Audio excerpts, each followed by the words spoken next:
Woo!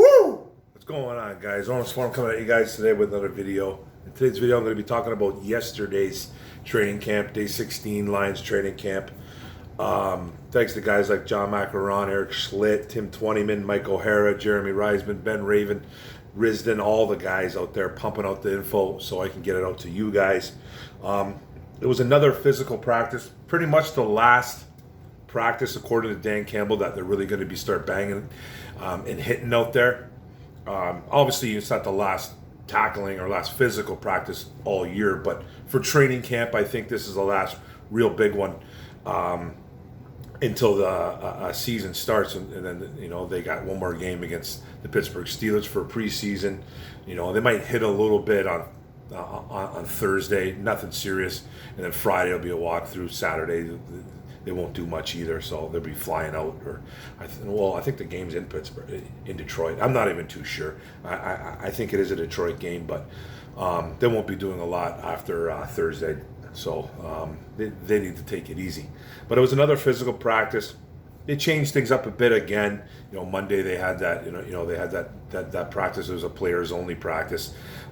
Nothing too crazy, but they did have a practice at nighttime. They held it. It was a little bit later on in the evening. Sun was setting, but probably cooling off. It was a warm day, and when the sun sets, it gets a little bit cooler. So that's good for the body too as well. And then some injuries. The same guys. Guys like Jameson Williams, Romeo Akwara, Joshua Pascal, Jason Kabinda on that reserve PUP NFI list. So those guys are obviously out. We'll be missing some game time, obviously 4 weeks for sure. Now they're still waiting to see if cornerback Jerry Jacobs gets reactivated off the PUP. He was put on PUP a while ago, so just ahead of final cuts, his health is being evaluated. I guess they'll see within the next week or so if this guy can come back and play some football for the Detroit Lions. I'm really hoping that he can. I think we need him in the secondary. As for being out too, guys like Levi Muzurike, Julian Akwara, Ifiedo Malifonwu, Kevin Jarvis, the undrafted free agent, Eric Banks, the D lineman, and then C.J. Moore, the safety special teams guy. He was seen with a walking boot on his right foot, I believe it was. So he must have had a setback and re-aggravated that foot. Not good for the special teams at all because he's a really standout player on special teams. And then practice, it was a really heavy drills day, lots of them, fast pace as well.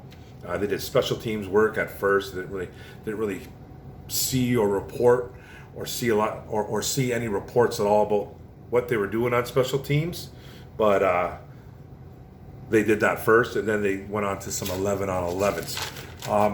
Then it went to some situational work.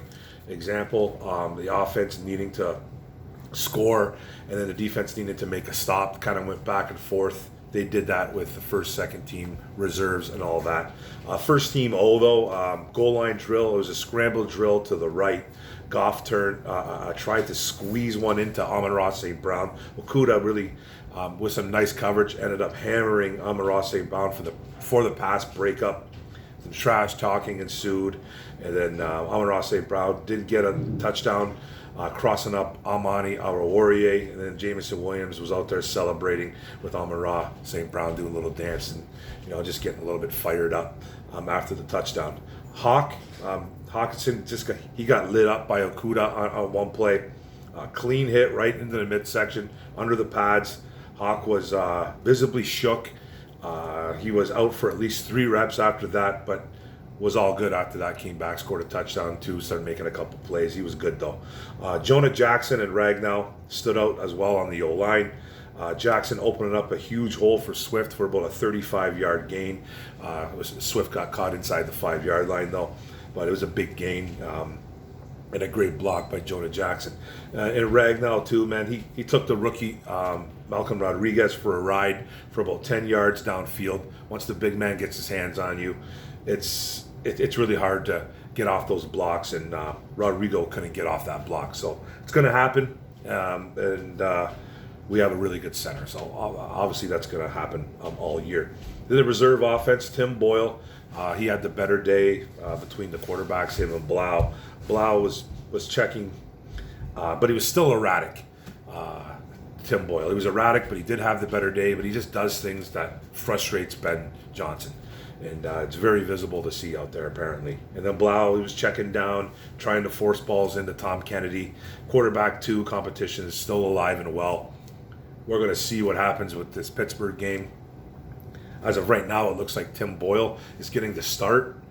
Don't know how they're going to do the first quarter, second quarter, first half. Don't really know how that's going to happen, but it's alive and well, and it's neck and neck.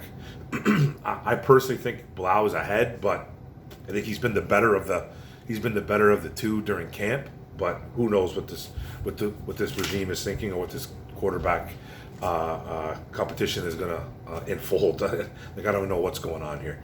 And then second team skill players didn't really help out the situation, though. The struggle bus was in full effect.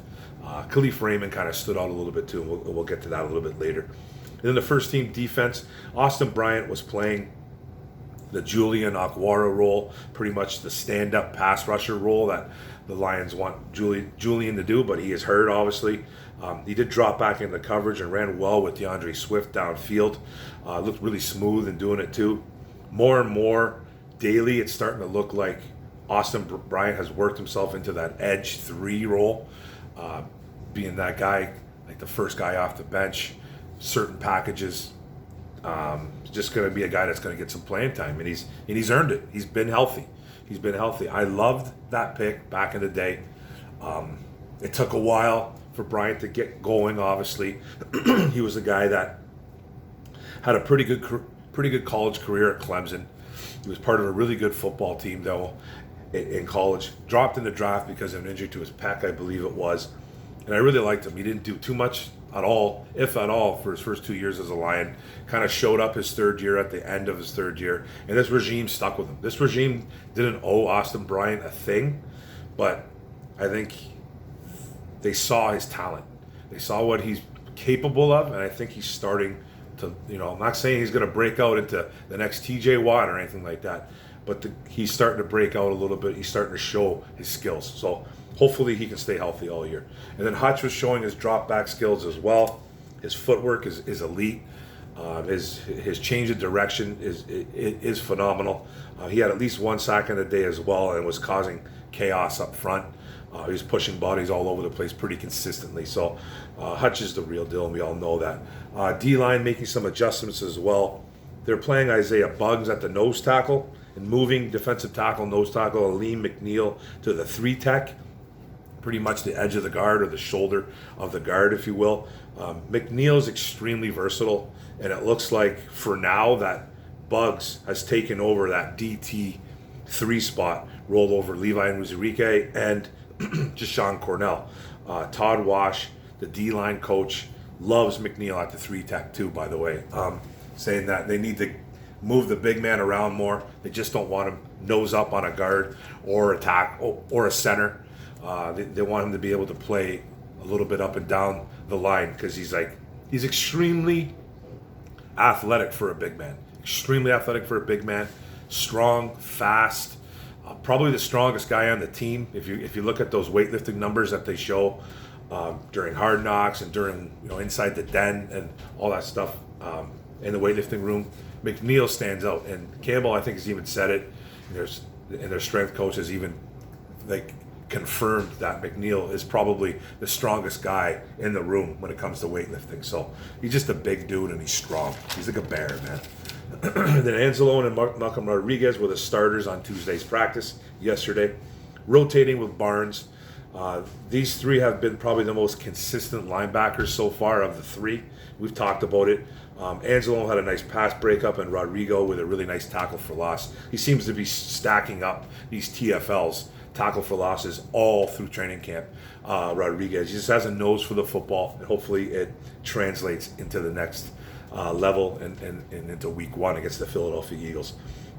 And it looks like he's the starter. It doesn't look like Barnes is going to be pushing him, or maybe he might be pushing him, but it doesn't look like he's going to get that spot it looks like it's Rodriguez's for now, unless something happens drastically in that Pittsburgh game. So it looks like you're going to see Anzalone and Malcolm Rodriguez as your two starting linebackers. And then Okudah, like I said, he was very physical and has shown improvement in that area. You know, talking about him lighting up Hawkinson, lighting up Amon-Ra St. Brown. He's very physical kid. He ran with the ones all day yesterday. Okudah looks like the front runner right now, even though Aaron Glenn, the defensive coordinator, has not named a starter next to Amani Oruwariye. Pretty much saying it's neck and neck. You know, Will Harris hasn't played well the last couple games. I feel he hasn't really done much. His practices, he hasn't stood out at all, and it looks like Okudah is starting to walk away, not run away, starting to walk away with that cornerback 2 spot. But it is a legitimate race, and that's just what it is. Aaron Glenn did say also as well, whoever wins this spot doesn't mean the other guy's not playing. So Okudah wins the spot, we're going to see a lot of Will Harris. Will Harris somehow wins that spot, you're going to see a lot of Jeff Okudah. It's just the way it's going to be. They don't have a true corner. We don't have a true lockdown corner. Even Amani Oruwariye, he's not a cornerback 1. He's a solid CB2 though. Now, but he's playing that cornerback 1. And Will Harris and Okudah, you know, these guys need to. Okudah hasn't showed really anything because he's been hurt so much, and Will Harris is literally a guy developing into a cornerback. Like, he was a safety coming out of college. So it just shows you how versatile Will Harris is, but it's not his normal position. So it's tougher for him. Even though he's not that good, it's a tough transition. So we'll see what happens there, but it looks like it's Okudah. And then the Lions rotated A.J. Parker and Mike Hughes at that nickel cornerback 1 spot. Another close camp battle as well, and even being confirmed by DB coach Aubrey Pleasant saying it's very, very close battle. Parker and Hughes. Hughes has, I think, started versus the Colts. Maybe Parker will get the nod this Sunday against the Pittsburgh Steelers, but it's a race. And then, so we'll see. And then you got Chase Lucas chasing him as well. No pun intended. Trace Walker is a vocal leader out there as well. He was screaming at Okudah to maintain outside containment. And Okudah never made the same mistake twice after that. He listened and he shut it down. So that's good. He made a play after getting burned on a play. He made a play the next time that same play came around. So that's good. And the reserve team defensive lineman John Kaminsky is still making plays out here. He looks like Hutch's primary backup, according to the reports. He looked to have back-to-back sacks on one 11-on-11 drill, but the coaches only credited him with 1. But he's getting to the quarterback, he's getting into the backfield, he's making plays, and he did record another sack later on. So that's 2 to 3 sacks in a practice. Kaminsky, and a guy that like 8 or 9 teams tried to get when he was released by the Atlanta Falcons this year, and we ended up getting him because we're the Detroit Lions and we had a good waiver claim, so we ended up getting him. But it's a guy that, you know, had some giddy up to him, and he looks like he's starting to come into his own. So that's good. He's going to be a guy that's going to back up Hutch every now and then. And then the Jashawn Cornell stock is dropping a tad. He's been quieted for the past 2 games and about a week or so of practice. Defensive tackle Demetrius Taylor is pushing for that spot as well. He continues to flash with his first step quicks and had a really nice tackle for loss, stopping Jamar Jefferson in the backfield. So there's a lot of shifting going on right now as we speak. And then Chris Board, the linebacker we picked up from the Ravens, is the consistent linebacker repping with the 2s. He was with Anthony Pittman, so it looks like Board and Pittman are at least those backups to Malcolm Rodriguez, Barnes, and Anzalone. So we're going to see a lot of those guys this year probably. And then guys on the bubble like Jared Davis and Josh Woods. We're also getting some reps with the 2s as well. It's pretty good. He had a really nice tackle for loss, Josh Woods. Still a bubble player though. And Jared Davis is looking better as an edge rusher than he is a stack linebacker. I think a lot of people can agree with that they think Jared Davis was the better at blitzing, better at playing the run than he is at anything really else. And just getting into the backfield, getting to the quarterback, TFLs, quarterback sacks, hurries, rushes, all that, pressures. That's what That's what his game is, but he's still a bubble player. We'll see what happens there. And then Walter Harris, like I said, he's struggled. He's trailing wide receivers. He's very physical, though, and it shows in his tackling, but his coverage is just to be desired. He needs to work on it, and he's to be honest here, he's a developing cornerback. Not that he's going to get, and he's not getting cut. Anybody thinks that this kid's getting cut? He's not. He's going to be your CB. He's your CB3 at worst. So we're going to have to live with this, man. We're going to have to live with this until they figure this out sooner, hopefully sooner than later. Then rookie cornerback Chase Lucas, like I talked about, it looks like the nickel cornerback number 3. He did have another drop on an interception, though, that would have been a drive closing play. He needs to be that guy. He needs to lock it down. That's 2. He did that in the Falcons game. He did it in the Falcons game where he dropped a sure pick 6, would have closed the game out. And then he's done it in practice. Got to have some sure hands there. He was also flagged for a questionable pass interference as well. So he's going to be sticking around too as well. This kid's not going nowhere. This kid's going to be used, but he needs to lock it down a little bit better. And then the first touchdown of the practice went to Hawkinson after getting hit. After a nice gain by DJ Chark. Oruwariye was in coverage on Chark too. So Oruwariye has struggled all of camp. Just to let anybody know that. I've talked about it before, and I'll keep talking about it. He did make some plays for us last year. Not gonna lie, he was really solid making those picks, but he gets burned a lot. He gets burned deep. He's just a guy that's not a true lockdown corner, and it's not any shade against the kid. It's just he's a really good CB2. He's not a CB1, and he's gonna be locked up on everybody's 1 coming into this year. So expect some plays from Oruwariye. Expect some miscues and some mishaps coming our way. Goff did struggle today with his passes being tipped, batted down at the line of scrimmage, though. Didn't have the greatest practice. Made a couple nice throws, though, but he was having trouble getting the ball past the line of scrimmage. And then cornerback Savion Smith, the Alabama cornerback, he has been improving as well, too. We all saw what he did the other night where he lit up that Colts wide receiver or tight end, whoever it was, lit him up. Clean hit too, and he's been improving. So there might be a spot there if we're going to be carrying a lot of cornerbacks, which we probably will. Goff did have 2 4th-down conversions though, hitting Josh Reynolds, and then another one where he hit Amon-Ra for a touchdown. So Goff did throw a couple nice balls on 4th down, so that's good to hear. Then left guard Jonah Jackson, he did leave practice early. He was sick. I don't know if he yacked all over the field, but he was not feeling good. Logan Stenberg, which is surprising, replaced him. So I don't know what's going on there. I would think it would be either Tommy Kramer or Evan Brown, but they gave Logan Stenberg a look. We'll see what happens more down the line for that. And then former Red Wing, off Lions topic, former Red Wing Darren McCarty was in the building, Woodward sports guy. He was at the practice. He was chatting up Dan Campbell, just talking football, just being 2 sports dudes talking football. I think they even made a joke, like, have you ever been hit hard like that, Darren? He's like, not like that, man. I've never been hit like that ever in hockey, but I did get lit up a couple times as a hockey player, obviously. And then to end it, wide receiver Khalif Raymond, he continues to impress with his speed, his quicks, his agility, and his good hands, making sliding catches and doing spin moves out there. He's our number 4 wide receiver. He's not going anywhere. Obviously we got Chark, and then Amon-Ra St. Brown, Josh Reynolds, and then it's Khalif Raymond. He's our number 4, and he's a good little player. He's a good little football player, man. He's a good little football player. He's not a game changer or anything like that, but he's got the quicks. He's got the goods, to move the chain just a little bit here and there. And he's going to see a lot of singles. He's going to see a lot of one-on-one coverage this year. They're not going to be doubling up this guy, so it's a guy that's going to possibly get a little bit of love from Jared Goff. But that's it, guys. Thanks for tuning in. Thanks for watching the vid.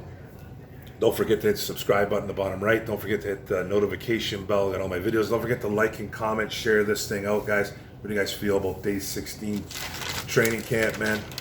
In the books. Pretty much one of the last physical training camps of the year. they're not going to be hitting too much after this.